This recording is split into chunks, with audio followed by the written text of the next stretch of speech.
शुरुआत में लोगों ने इसे सामान्य हमला समझा, पर जल्द ही पता चला कि हमलावर इंसान नहीं बल्कि खून के प्यासे ज़ॉम्बी थे। गर्लफ्रेंड को विदा कर आवेई रोज की तरह ऑफिस गया। रास्ते में उसने फैक्ट्री से घना धुआं देखा और सामने वाली कार से टकराते टकराते बचा। आवेई को शक हुआ पर उसने ध्यान नहीं दिया। सुरंग में घुसते ही वह भूस्खलन से घिर गया।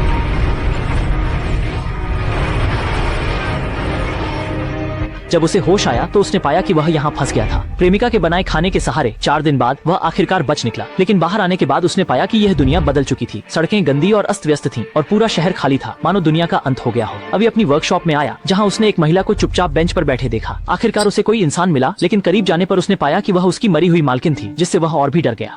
अचानक उसके पैर के नीचे कुछ आया। मुड़कर देखा तो एक सड़ी लाश थी। आवे डर से वहीं गिर पड़ा। तभी अंदर के कमरे से आवाज आई। हिम्मत कर वह देखने गया तो मालिक को कोने में छिपकर लाश खाते देखा। आवे ने अविश्वास में मालिक को पुकारा। आवाज सुनकर मालिक धीरे से उठा और आवे की ओर मुड़कर दांत पीसने लगा। साफ था वह झोंबी बन चुका था।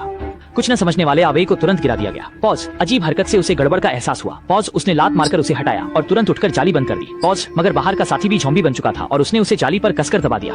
अवे ने ज़ॉम्बी को धकेला पर शेल्फ के लोहे ने उसे बेत दिया। ज़ॉम्बी को यह चोट कुछ न लगी। वह तुरंत छूटकर फिर उस पर झपटा। अवे को खतरा भांप कर वह तुरंत एक ट्रक में भागा। तभी और ज़ॉम्बी आवाज सुनकर आ गए, पर उसने ट्रक स्टार्ट कर एक्सीलरेटर दबाया और वहाँ से निकल गया।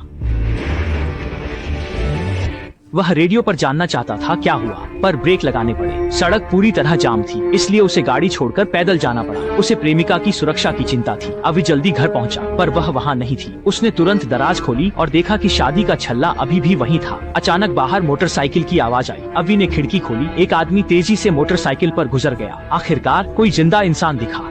वह तुरंत पीछा किया, पर फायर स्टेशन पहुंचते ही मोटरसाइकिल गायब थी। लेकिन बिखरी चीजों से लगा कि यहाँ कोई है। आवेई लगातार चिल्लाता रहा, पर जवाब के बजाय एक ज़ॉम्बी आ गया। ये देख, अबे तुरंत भागने लगा। जल्दबाजी में उसकी जांघ लोहे के फ्रेम से कट गई। वह दर्द सहते हुए लंगड़ाता हुआ बाहर भागा, लेकिन लगभग 2 ज़ॉम्बी से टकराने ही वाला था। अबे चारों ओर से घिरा था। संकट के समय बाइकर आदमी अचानक दूसरी मंजिल पर दिखाई दिया, चिल्लाते हुए कि पीछे से ऊपर जा सकते हो। आदमी के निर्देश पर अबे सफलतापूर्वक दूसरी मंजिल पर चढ़ गया, लेकिन अभी सांस भी नहीं ले पाया था कि एक आदमी ने उसकी कनपटी पर बंदूक रख दी और उससे पूछा कि क्या उसके पास कोई बैकअप है। चीवाई ने मुश्किल से मुड़कर देखा तो उसका हाई स्कूल का दोस्त ओकामोतो निकला। तभी बाइक वाला और एक आदमी फिर आ गए। आदमी ने खुद को पुलिस प्रमुख बताया और आवेई की तलाशी लेने लगा। तभी उसे घुटने पर लगी चोट मिली। इंस्पेक्टर तुरंत सतर्क हो गया। आवेई के समझाने पर दोनों ने राहत की सांस ली और उसे दूसरे कमरे में ले गए, जहाँ कई बचे हुए लोग थे। उनसे आवेई को पता चला कि बाहर सब ज़ॉम्बी बन गए हैं। अगर वे काट लें तो आप भी उन्हीं की तरह बन जाएंगे। खतरा होने पर सिर पर हमला करें। हालांकि सरकार ने हाई स्कूल में शरण स्थल बनाया है और बचाव दल भी लोगों को बचा रहे हैं, लेकिन कल उनका बचाव दल से संपर्क टूट गया। अब उन्हें खुद ही वहाँ जाने का रास्ता ढूंढना हो था। पॉज शहर की सड़कों से अच्छी तरह वाकिफ था। पॉज इसलिए यह काम उसके लिए सबसे उपयुक्त था। जल्द ही रात हो गई। पॉज और ज़ॉम्बी बेचैन होने लगे, लेकिन बाइकर लड़का देर तक नहीं लौटा। पॉज ऐसा लग रहा था कि उसका बचना मुश्किल है। रात में ज़ॉम्बी ज्यादा खूंखार होते थे। पॉज इसलिए वे अगले दिन तक इंतजार करने को मजबूर थे। लेकिन जैसे ही सब सोने वाले थे, उन्हें अचानक नीचे से अजीब आवाजें सुनाई दी। ज़ॉम्बी बाधाएं तोड़ रहे थे। दरअसल दिन में आवेई के खून ने उन्हें खींचा था। गनीमत रही कि एक रात के प्रतिरोध के बाद उन्होंने ज़ॉम्बी के हमले को सफलतापूर्वक रोक दिया। फिर वे सब आश्रय स्थल जाने की तैयारी करने लगे, क्योंकि दिन रात से कहीं ज्यादा सुरक्षित था। आखिरकार रात होने से पहले वे सुरक्षित आश्रय स्थल पहुँच गए, लेकिन वहाँ भयानक सन्नाटा था, जैसे कोई हो ही नहीं। प्रोफेसर के कहने पर उन्होंने बाइक वाले को अंदर आते देखा और पूरा आश्रय भी अस्त व्यस्त था। आवेई को गलती से गर्लफ्रेंड की अस्पताल की जानकारी मिली। उसे लगा वह यहाँ आई होगी, तो वह उसे हर जगह खोजने लगा, पर स्कूल के अंदर सन्नाटा पसरा था। उन्हें बस कुछ क्षत विक्षत लाशें मिली। लगता था ज़ॉम्बी ने हमला किया था, लेकिन रात हो चुकी थी, इसलिए उन्हें यहीं रुकना पड़ा। देर रात हुईजी को पेशाब लगी तो वह अकेली शौचालय जाने लगी, पर चलते चलते उसे पियानो की आवाज सुनाई दी। हुईजी खतरे से बेखबर थी। आवाज की तरफ बढ़ गई। जल्द ही वह जिम के दरवाजे पर पहुंची। अंदर जाकर पर्दा हटाया और देखा। सामने का नजारा देख वह पल भर में बूढ़ी हो गई। जैसे ही एक ज़ॉम्बी दहाड़ा, पल भर में पूरे अस्पताल के सभी ज़ॉम्बी जाग गए और कमरे में मौजूद लोगों ने लगभग एक साथ वह आवाज सुनी। अगले ही पल ज़ॉम्बियों की सेना उमड़ पड़ी। महिला के पीछे अनगिनत ज़ॉम्बी थे। शुआई ने महिला को दौड़ते देखा, पास की ट्रॉली से रास्ता रोका और मुड़कर सबसे कहा, तुम लोग जल्दी जाओ। उनके जाने के बाद शुआई भी सीढ़ियों तक भागा। ऊपर आते ज़ॉम्बियों को देखकर वह भागा नहीं, बल्कि सबकी हैरान आंखों के सामने एक एक ज़ॉम्बी को लात मारकर नीचे गिरा दिया। ज़ॉम्बी की संख्या इतनी ज्यादा थी कि कुछ लोगों को सुरक्षित जगह तलाशनी पड़ी। लगता है एक महिला भागते समय सिर के बल गिर गई और ज़ॉम्बी उसे मारने ही वाला था। शुक्र है कि कोई समय पर आ गया और उसने तीर कमान से ज़ॉम्बी का सिर उड़ा दिया। दूसरी ओर प्रलय से बचने के दौरान लोगों का असली स्वभाव सामने आने लगा। एक बूढ़े व्यक्ति ने जॉम्बी से बचने के लिए एक डॉक्टर को ढाल बना लिया। तभी एक पुराना दुश्मन समय पर आया और जॉम्बी से बचकर दोनों को नई जिंदगी मिली। फिर लोग मिले और जॉम्बीज ने उन्हें एक क्लासरूम के दूसरी ओर घेर लिया। माँ बेटी को जॉम्बीज ने शौचालय की ओर धकेला। शौचालय का दरवाजा टूटने ही वाला था। बेटी की जान बचाने के लिए माँ ने उसे खिड़की से बाहर भेज दिया और उसकी जान जाने ही वाली थी। बाहर के जॉम्बीज को आए हुए पुराने दुश्मन ने निपटाया और क्लासरूम में मौजूद लोग भी खाली नहीं बैठे थे। उन्होंने पर्दों से 10 मीटर लंबी रस्सी बनाई, लेकिन नीचे फेंकने पर पता चला कि नीचे बड़ी संख्या में जॉम्बीज जमा हो गए थे।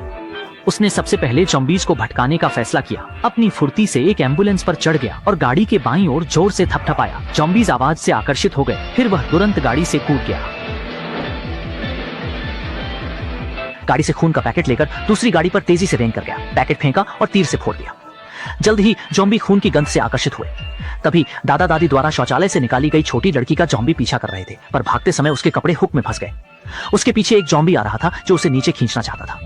अपनी बेहतरीन तीरंदाजी से एक तीर से झोंबी का सिर उड़ा दिया, पर सब राहत की सांस लेते एक और झोंबी आ गया और वे उनका पुराना डिलीवरी बॉय निकला। मन नहीं था, पर उसने धनुष खींचा और फिर एक तीर चलाया। सब आखिरकार सुरक्षित हो गए। कुछ लोग फिर से अपनी पुरानी जगह पर लौट आए। पहले कि यहाँ नहाने की जगह भी थी। 10 दिन से नहीं नहाए लोगों के लिए यह स्वर्ग जैसा था। शियाओ मई ने सबके लिए शानदार रात का खाना बनाया, जो इस अराजकता में एक वरदान था। श्याओ दाओ ने सुबह ही समुद्र तट जाने को कहा, पर औरत बोली, यहाँ अच्छा है, खाना है, सुरक्षित है, यहीं क्यों न रहें। शियांग को भी लगा श्याओ दाओ सही है, आगे बढ़ना चाहिए, अब कहीं भी सुरक्षा नहीं। औरत तुरंत मुंह बनाकर चली गई। एक औरत अकेले सीढ़ियों पर आकर रोने लगी। उसे बहुत बुरा लग रहा था, लेकिन आखिर में उसे दूसरे गिरोह ने पकड़ लिया। पता चला कि यह मॉल असल में इन्हीं लोगों का इलाका था, जिसका सरगना अवैध था। उन्होंने औरतों को उनकी पिस्तौलें लेने के लिए अगवा किया था और अगले दिन पिस्तौल के बदले बंधकों को छोड़ने का समझौता किया। सबने मिलकर सोचा कि अगर बंदूकें दे दी तो उनके लिए आगे जीना बहुत मुश्किल हो जाएगा। सबने एक जवाबी चाल सोची। सामने वालों को लगा कि उनके पास सिर्फ एक पिस्तौल है, पर वे नहीं जानते थे कि उनके पास 2 बंदूकें थीं। दूसरी मरे हुए पुराने दुश्मन की पिस्तौल थी, जिससे वे उन्हें चौंका सकते थे। अगले दिन अदला बदली शुरू हुई। छुरी ने बंदूक अवई को दी। अवई ने पिस्तौल जांची और जैसे ही वह आदमी को छोड़ने वाला था, अवई सब कुछ पहले ही समझ चुका था। वह जानता था कि श्यांग गायब है और चिल्लाकर श्यांग से छिपने के लिए मना करने लगा। जांग आया, धनुष से अवई को साधा। तभी शियाओ शुआई ने दूसरी बंदूक अवई बतानी। जब शियांग और अन्य यह खेल जीतने ही वाले थे, तो उन्हें नहीं पता था कि पहले बचाई गई सेलिब्रिटी श्याओ मई अवी की आदमी थी। उसने शियांग को धोखा दिया। न केवल उनका पता उजागर किया, बल्कि छोटी लड़की का अपहरण भी कर लिया। उसके हाथ का खंजर शियांग ने ही उसे आत्मरक्षा के लिए दिया था। उसका पहले का दयनीय रूप सब दिखावा था। श्याओ मई उन पर हंस रही थी, कह रही थी कि प्रलय में दुश्मन पर मूर्खता से कैसे भरोसा करें। शियांग को लगा कि उसकी दयालुता और ईमानदारी को कुचला गया है। महिला कलेक्टर लिए झोंबी के करीब जा रही थी। जैसे ही वह झोंबी की गर्दन पर वार करने वाली थी, झोंबी अचानक भड़क उठा। कलेक्टर जमीन पर गिर गया। झोंबी लगातार यूमी पर हमला कर रहा था। यूमी जैसे ही कलेक्टर उठाने लगी, उस भड़के झोंबी ने सीधे यूमी का पैर पकड़ लिया। यूमी ने झोंबी को एक लात मारकर हटाया। तभी ऊपर से डॉक्टर कामू बोले, यूमी उसके शब्दों से भड़की नहीं, बल्कि बाहर भटकते प्रेमी को याद कर उसका आत्मविश्वास बढ़ा। ज़ॉम्बी वायरस इकट्ठा करने पर ही उसे सैनिकों संग बाहर जाने दिया जाएगा। यूमी ने पीछे से कैंची निकाल अपनी बाह पर लंबा घाव किया। खून की गंध से ज़ॉम्बी बेचैन हो उठे। यूमी के बाएं हाथ का घाव ज़ॉम्बी को आकर्षित कर रहा था, जबकि दाहिने हाथ का कलेक्टर बार बार कोशिश कर अंततः ज़ॉम्बी की गर्दन में घुस गया।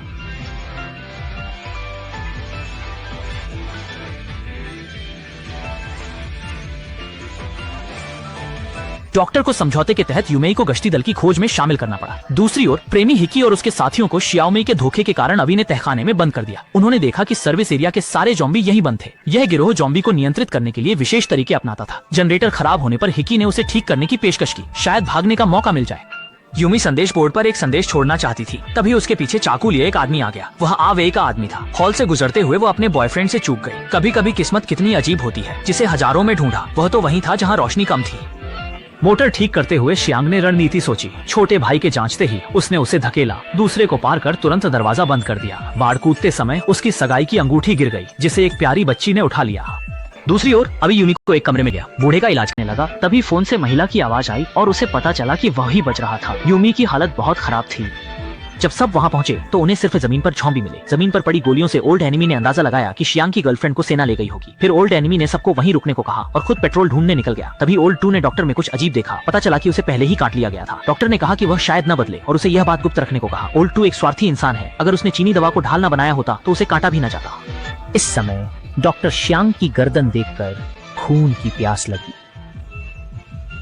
सबने जॉम्बीज के कई झुंड मारे। फिर उन्हें एहसास हुआ कि कुछ गलत है। ये जॉम्बीज किसी ने बुलाए थे। शियाओदाओ ने पूछा कि क्या कोई कटा है और अपनी चोट छिपा रहा है। तभी डॉक्टर और नहीं सह पाए। शियाओदाओ ने आस्तीन हटाई तो देखा डॉक्टर का घाव लगातार जॉम्बीज को आकर्षित कर रहा था। जॉम्बीज बढ़ते देख सबने पीछे हटने का फैसला किया। शियाओदाओ ने डॉक्टर को जॉम्बी बनने से रोकने के लिए बेल्ट से बांध दिया। शियाओदाओ ने सबकी सुरक्षा के लिए डॉक्टर को पहले ही मारना चाहा, पर दयालु नायक शियांग ने उसे छोड़ने से मना किया और वादा किया कि वह उस पर नजर रखेगा। जल्द ही डॉक्टर जॉम्बी के लक्षण दिखाने लगा और दूसरों को बुलाने लगा। सब बेबस थे, भागने लगे। शियांग डॉक्टर को साथ ले जाने पर अड़ा रहा। संकट में जॉम्बीज ने पीछा किया। डॉक्टर पर 2 जॉम्बीज ने फिर हमला किया। शुक्र है शियाओ शुआई मदद को आया। डॉक्टर ने शियांग को तुरंत जाने को कहा। मैं अब नहीं चल सकता। डॉक्टर ने दरवाजा बंद कर शरीर से समय दिया। उधर हिबिकी की मंगेतर यूमी को आत्मरक्षा बल ने बचाया। बेस जाते हुए जॉम्बी से बचने के लिए गाड़ी पलटी। साथी के सीने में सरिया घुस गया। डॉक्टर कागामी को वहीं सर्जरी करनी पड़ी। लेकिन ऑपरेशन के दौरान भारी मात्रा में खून ने कई जॉम्बीज को आकर्षित किया, इसलिए आत्मरक्षा बल को वहीं डटे रहकर जॉम्बीज को गोली मारनी पड़ी ताकि ऑपरेशन के लिए समय मिल सके। पेट्रोल की तलाश में बाहर गए लाओ डी ने गोलियों की आवाज सुनी और आत्मरक्षा बल की मदद के लिए भागे। अंत में बेस की बचाव टीम आई और उन्हें बेस पर वापस ले गई। बेस की सुरक्षा के लिए सभी को रक्त परीक्षण करवाना होगा और उन्हें क्वारंटाइन में रहना होगा।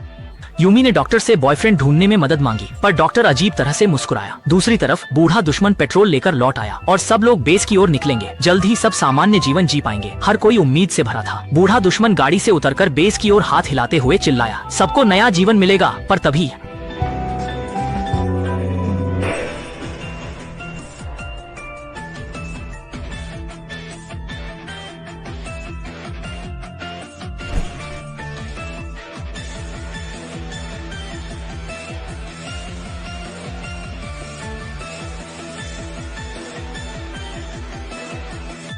सोचा था कि अच्छी जिंदगी शुरू होने वाली है, पर ऐसा अंजाम होगा सोचा न था। शियाओदाओ अपने बॉस की हत्या बर्दाश्त न कर सका। पिस्तौल निकाल सेना से भिड़ गया। शियांग ने तुरंत शियाओदाओ को खींचकर पीछे हटाया, पर सैनिकों ने रिपोर्ट में कहा कि बाहर वालों ने पहले गोली चलाई। तभी बाशियांग और अन्य ने आतंकवादियों का पता लगाया। भागते हुए लोगों को एक सर्विस एरिया मिला। जॉम्बी नहीं थे, पर अजीब सी खामोशी थी। अचानक एक महिला चाकू लेकर उनकी ओर दौड़ी। जब उसे पता चला कि वे जॉम्बी नहीं हैं, तो वह मुझे बचाओ कहकर बेहोश हो गई। ये महिला कोई और नहीं बल्कि मशहूर मियां थी।